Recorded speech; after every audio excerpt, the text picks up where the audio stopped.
from Newark, New Jersey today. I am so proud of all of you out there. I love you so immensely, and I'm so proud to be a resident of the city of Newark today. And there's many times when I watch TV and I'm discouraged about the things that are going on in my city, but today is not that day. Today I feel so good that I am from Newark, a boy from Clinton Avenue and 10th Street. I feel so good to be here from Newark, New Jersey. And you need to feel the same way. All of your neighbors who came out here today who thought it was not robbery to show up and raise their voice. And for John Amos, a Newark person, to come here, let's give him some love, right? He gave us the message. And let's give some love to Common, who came all the way from Chicago.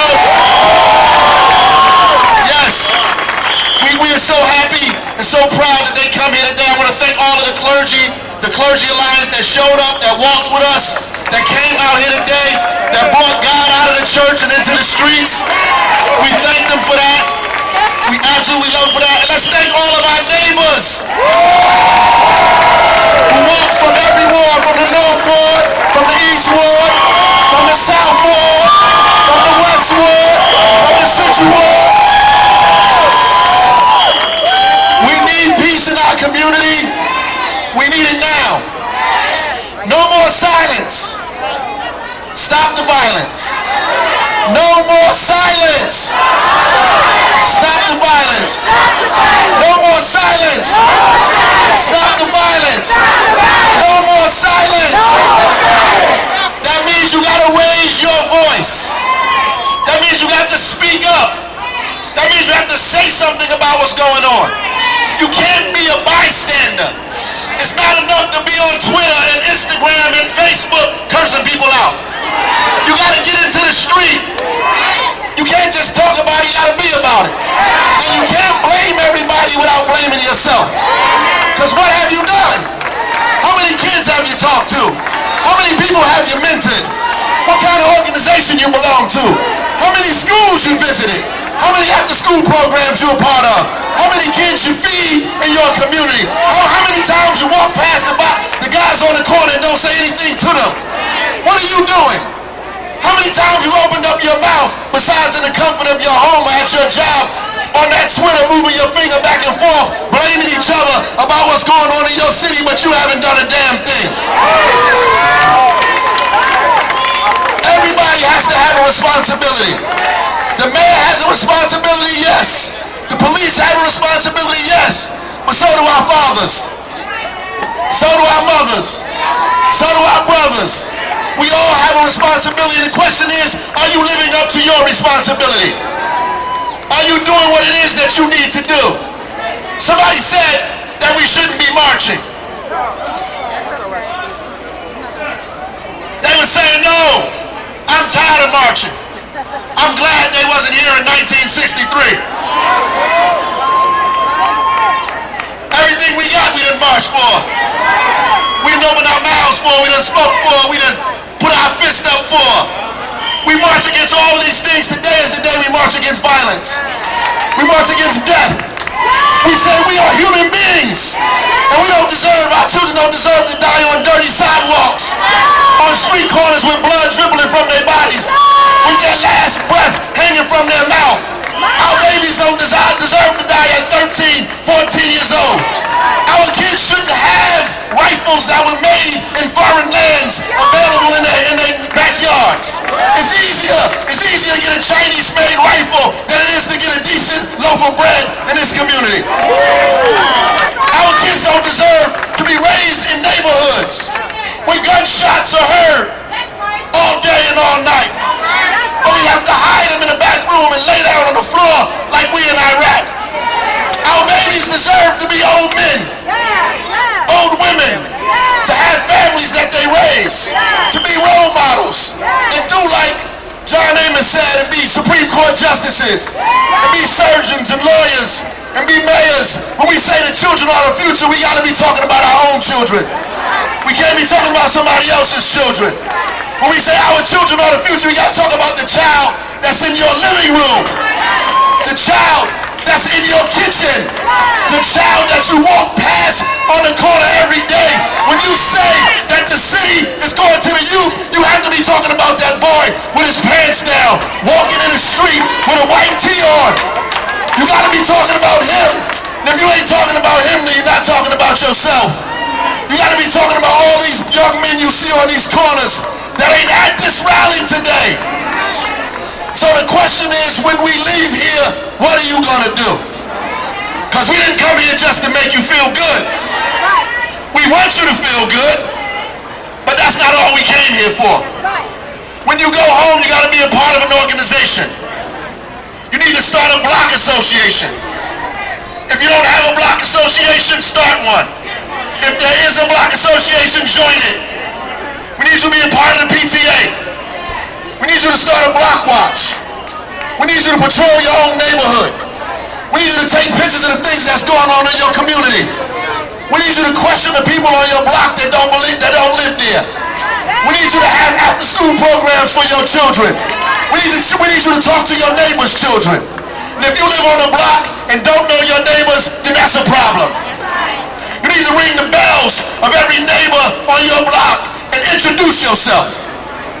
And start an organization on your block.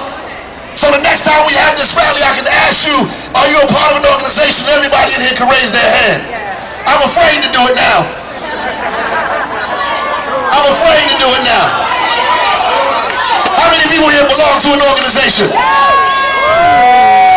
Good. We need to get other people and we need to get other people a part of other organizations. And get them a part of yours. And get that guy on the corner to be a part of your organization too. Go recruit them to be a part of what it is you're doing. Bring them a part of it. We can't just pass judgment on these people that are in our community. Because there's no helicopter, no UFO that's coming over dropping these boys in our neighborhood that's committing these crimes. We know these kids. They related to y'all. They're your sons and your brothers and your uncles.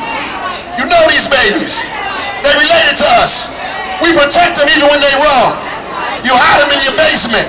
You give them a ticket out of town. They causing havoc in your neighborhood and you protecting them. You never told them to stop, but you're protecting them. You're protecting them as they commit murder in your neighborhood. You don't stop them. You don't tell on them. You don't grab them up. You got to do something. You got to be responsible. And then you on Twitter talking about this and that. The mayor should do this. The mayor should do that. And your son is out there creating havoc in the community.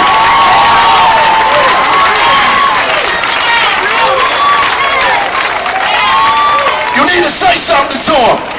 You need to pull him aside. You need to do something about what's going on.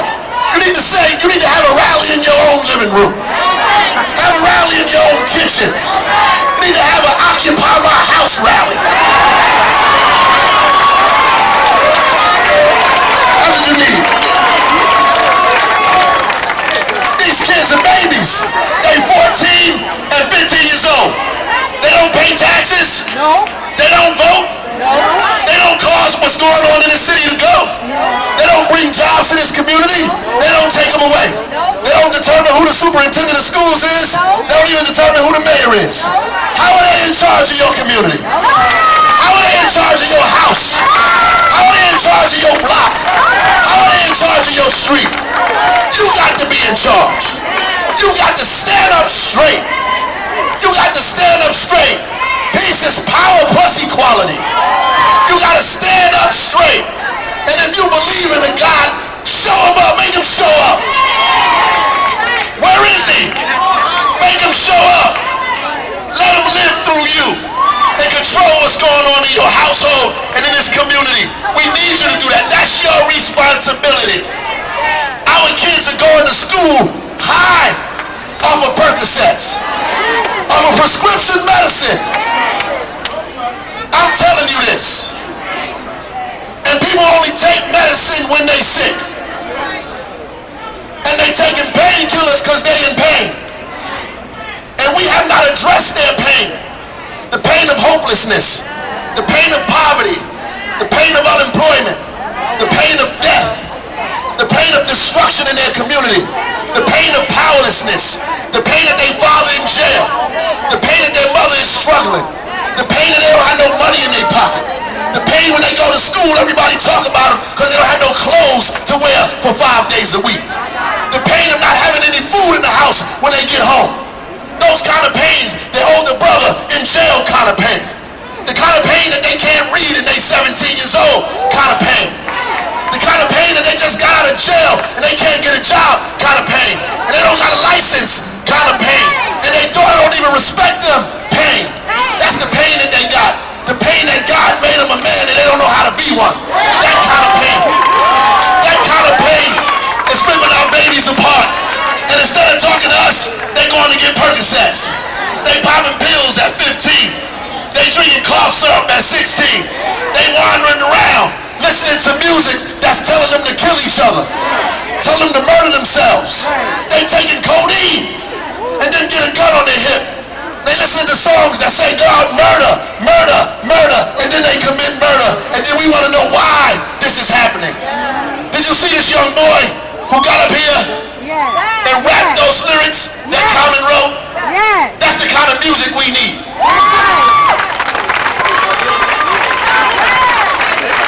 We need our babies to be quoting that.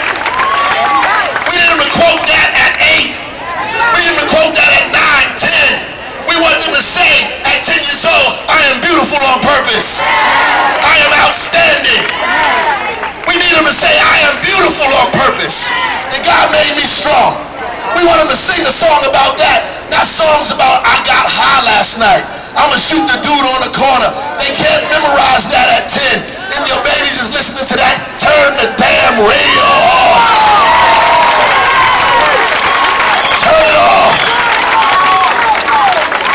And you in the car at the stoplight on Twitter talking bad about the mayor, blasting Future on your radio, your daughter in the back seat, your son next to you, they all bopping their heads, singing a song called Take Codeine. And you talking about why the violence is happening in the city? Yeah, because you in the car with your babies playing Future and codeine right there. That's why the violence is in the city. Turn the damn radio off. Turn the damn radio off. Turn it off. Make them play some songs that make our babies love each other. Make them play some songs that make our children think they're big and strong and powerful. They can do anything they want to do. Make them play some music that says we love each other. Play that in your car. And if you don't know a playlist, I'll let you listen to some of mine. I got a long playlist. You can't do that. It's a contradiction. You can't be in your car listening to that music or in your house blasting it up and down and on Facebook on your computer talking about, oh, they crazy, they out there shooting. I don't wonder where the police at. They should be in your living room.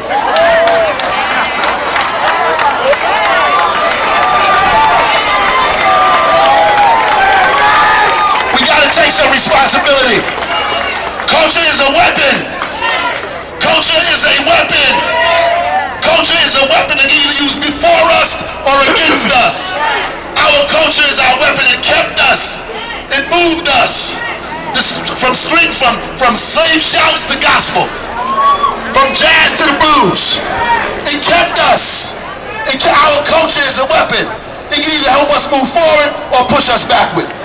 And we can't be afraid to say some of this stuff that's going on is aiding in the death and destruction of our own children. We can't be afraid to say, some of y'all so busy trying to be down, that you don't have the wherewithal to say anything about what's going on in this community. Because you're so busy trying to be down. You want to fit in. Fit into what? Be a part of what? Change is for all these young people I see out here. Y'all the leaders. Lead. Lead. The last thing I want to say is that we need an urban Marshall Plan. You might think that's off topic, but it's on topic. We need an urban Marshall Plan. And I want all these people that's recorded, you put it out there, you tell them, Mayor Newark said we need an urban Marshall Plan. You you tweet your state, your federal senators, your congresspeople, the president, we need an urban Marshall Plan. When there's wars in other countries, we rebuild their roads. We give them money for police. We rebuild their hospitals. We rebuild their schools. We rebuild their whole infrastructure. Our cities are crumbling. Our water infrastructure is crumbling. Our bridges are crumbling. We need new schools. We need new hospitals. We need new roads. We need urban market. We need job training in this city. We need massive, not job training for 100, not 1,000. We need job training for 5,000 to 10,000 people. We need job training now. And we need this in Newark and Cleveland and Chicago and Detroit and East St. Louis, East Palo Alto, and every place, every major city in this country. We need it, and we need it now because we got to put these babies to work. And we got to put their mamas to work. And we got to give them the training that they need. And we got to do this to fight poverty. The number one enemy we have is poverty. That's our number one enemy. Poverty. It's killing us. It's killing us. So we have to fight against that. Please keep that in your mind. Please fight against that. Raise your voice about that. So next time you're saying something, say, we need jobs in this city. We need an urban Marshall Plan. We need to fight poverty. And we need to treat this violence as a public health disease. It's a disease. And it spreads like a disease. You know it's a disease. Because everybody in your family seems to be catching it. It starts with your father. Then you got it. Then your brother gets it. Then your cousin and your uncle got it. You got 2 locked up and 2 dead in your same family. Your neighbor got 3 locked up and 3 dead. Round the corner they got 2 locked up and 1 dead. Some mothers I know got 2 of their sons killed. 2, 3 of their children killed. It's a disease. It spreads like a disease in our community, and we have to treat it like a disease. And we begin to do that by opening our mouths. No more silence. Tell. You hear me? Tell. You hear me? Listen to me. Listen to me. Tell. Tell. It's over. Tell. It's over. All these guys, tell. When you go back, let them know you're telling. It's over. Tell. I'm not a snitch, I'm telling. It's different. I'm not with you. Snitch mean I was with you. We did something together. That's what snitch mean. We was together. I'm not with you. I'm not snitching on you. I'm telling. Let's make a difference there. You ain't got with snitches get stitches good because I'm not a snitch. I'm telling on you. You don't belong on my block. You don't belong in my neighborhood. You commit problems in my community. Get off of my block or I'm calling the police. I'm telling on you. And then all the neighbors come out together and say we all telling. Now you got to get off our block. And if you go to their block, we going to tell them to tell too. Tell. Like all these kids know I don't want to tell, I don't want to say nothing because I don't want to be a snitch. You don't even know him. Tell on him. And you can say the mayor said it. Put it on Instagram, mayor said tell. I'm telling you, tell on these boys. Tell on them. If you ain't going to teach them, you might as well get them off your block. You need to teach these babies. That's it. I love all of y'all for coming out here, man. Proper education always corrects errors, y'all. Proper education. Positive elevation causes expansion. You already know that. We got to teach. Each one, teach one. Be responsible for people in your neighborhood. Each one, teach one. And all these people that raised their hand and said they was an organization, I want you to make a pledge to get 5 more people in your neighborhood a part of your organization. And if you don't have an organization, go back home and start a block party. Start a block, not a block party, a block organization. You can have a block party too, though. or the block organization. We want you to be a part of that, or the PTA, or any organization. We need you to be a part of that. Don't come out here for nothing. Put a picture on Twitter and say, I am a part of this organization, or I'm going to start an organization. Let's make that go viral, please. God bless y'all. Godspeed to y'all.